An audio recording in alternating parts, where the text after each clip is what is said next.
on a recommencé de construire le bâtiment. Ça veut dire tous les bâtiments que vous pouvez voir maintenant, ce sont les bâtiments nouveaux. Il y a les ambassades, parmi eux l'ambassade de la France, l'ambassade des États-Unis, Québec aussi, c'est là-bas. Et là, vous voyez le drapeau de l'ambassade russe. Et à côté, ici à droite, il y a aussi l'ambassade britannique. Comme ça aussi, les quatre alliés, ils ont leurs ambassades près de la porte de Brandebourg. Et il y avait les ambassades déjà avant la Deuxième Guerre mondiale. Les ambassades étaient refaites sur les endroits originaux de l'époque avant la guerre. Et bien sûr aussi l'hôtel Atlant, c'est très très connu. Je voudrais bien vous montrer une photo. Voilà, c'était l'hôtel Atlant avant la Deuxième Guerre mondiale. Et comme ça, c'était la situation après la guerre était terminée. Et c'était en mauvais état aussi, bien sûr. Et après, on a démoli toutes les ruines, tous les bâtiments ici pour avoir la zone interdite, pour avoir le mur. Et pour nous, pour les Allemands, ça c'est un symbole de la réunification. Et c'est aussi sur le petit bonnet, peut-être vous l'avez vu, je ne sais pas, et oui, je ne sais pas si... Voilà, regardez, ça c'est 10 centimes. Il y a la porte de Brandebourg sur les petites pièces, voilà. Là aussi. Sauf que je ne savais pas. Une question. Oui. Est-ce que la Russie a gardé son ambassade là où elle était avant? Oui, c'était déjà au XVIIIe siècle, c'était le palais privé de la famille Romanov, certains membres de cette famille étaient mariés avec le prince ou la princesse du tsar de Russie. Comme ça, il y avait les connexions directement de la famille. Voilà, c'est ça. Et après... déjà au milieu du 19e siècle, le palais de la Russie était changé en ambassade.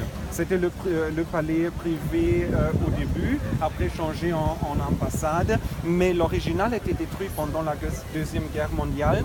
Le grand bâtiment que vous pouvez voir maintenant, ça vient de l'époque après la Deuxième Guerre mondiale. C'est le style très typique pour l'architecture de la Russie des années 40 et 50, de l'époque de Joseph Staline. Et c'est un peu du classicisme socialiste.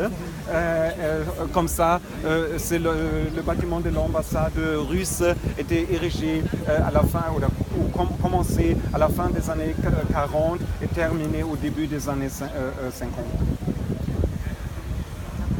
Super le français, hein? Merci. Ça revient, comme je dis au début, j'ai perdu un peu l'habitude, mais ça revient en pratiquant. On reviendra tous les 15 jours. Est-ce qu'on peut s'approcher de la porte? Oui, bien sûr, mais on ne peut pas traverser. Vous voyez, il y a... On va juste faire des photos devant la porte. Oui. Mais avec la distance, c'est mieux parce que si nous approchons, c'est pas possible à voir la... Bien sûr. Ce qui vont faire, ce qui vont mettre le président, c'est qu'elle se tourne parce qu'on aura la porte derrière. Si elle se rapproche, on ne fera pas l'arche. C'est ça. Oui, non, c'est juste pour la photo. Après, elle fera quelque chose. Elle va vous emmener en bas. Mais nous, pour la photo en bas. Plus près. Elle va vous emmener plus près de l'arche. Il a eu peur, il est en bas comment? On ne va pas encore à Omboué, monsieur le président. On ira à Omboué bientôt. Parce que là, à Charles de Branche, la prochaine fois, c'est vous qui nous faites la visite au Gabon. Je vous assure, chez nous, je vous montre l'éléphant à la place de la place. Oh, bravo. Monsieur le président, vous allez juste vous mettre devant. Juste là. Et puis, voilà, comme ça, on vous fait la photo avec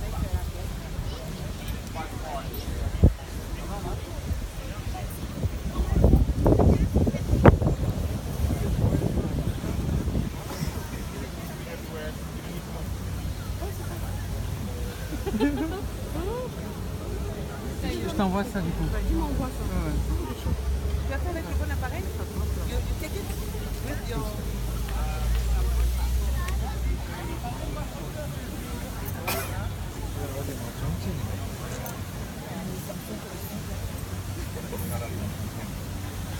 Ok.